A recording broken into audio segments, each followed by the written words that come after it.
उठा के तोला ले जाऊं। कहे का लक्ष्मण हाउ यदि आगे कृष्णा कृष्णा जुम्मनिगा ए बाजा मास्टर कैसे हो? ये 10 रुपए के देवैया मर्दिल के चाहिए मो संजकन के टाइम पर भी हन्या मनोरंजन हाँ वही था मर्दिल के ढक्कन हो ये 10 रुपया। लक्ष्मण कहे कैसे गाओ कैसे करो टूरी की बंगला बड़ी है कहे भैया कहेगा मोला जोकर हैगा हाँ भगा के तोला ले जाओ। अच्छा अरे छिपा के तोला ले जाओ। भैया ये बना बोला छूट नहीं ना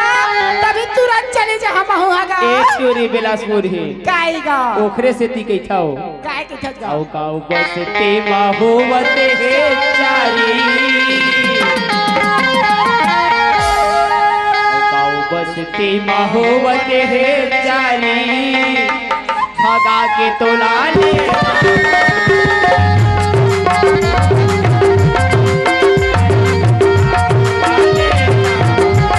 भगा के तोला ले छिपा के तोला ले भगा के तोला ले छिपा के तोला ले आओ बस ते माहोवते हे चारी औ नहीं मारा मैला बारी अच्छा अब उठा के तोला ले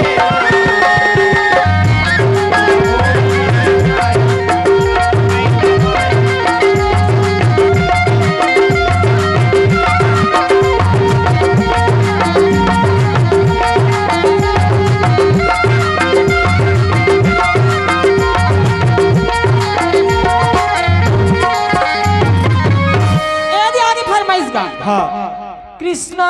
हाँ और चुम्बन की गा हाँ ईमान मोला भी ने बलावा थी गा हाँ जामागा फिर हमार का हो है? तुहर नाचा होई गा अच्छा अमोर साग होई भाजी डरेला बला थी गा भाजी डरेला सही कैसे का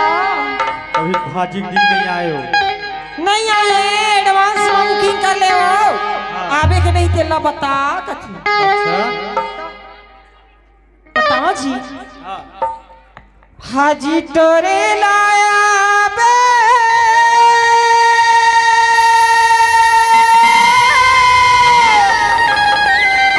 मारी गई के खारे रसिता जो हट गई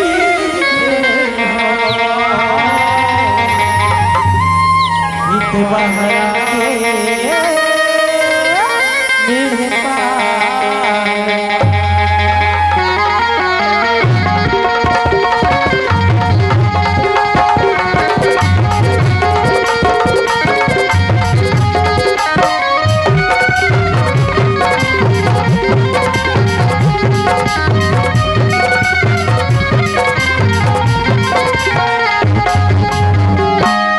भाजी तोरे लाया बे हो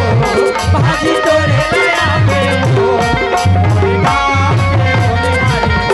मोरे गाँव के होने हारी माथा पर कहूँ मोरा को मिले हे हे हे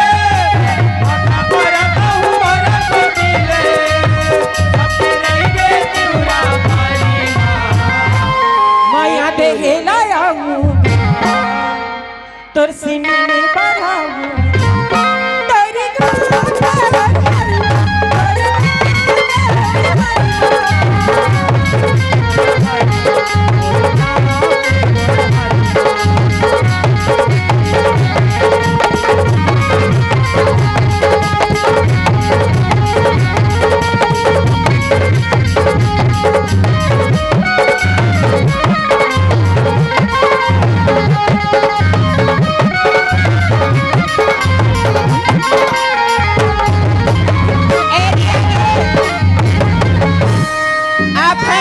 हाँ जेंद पंच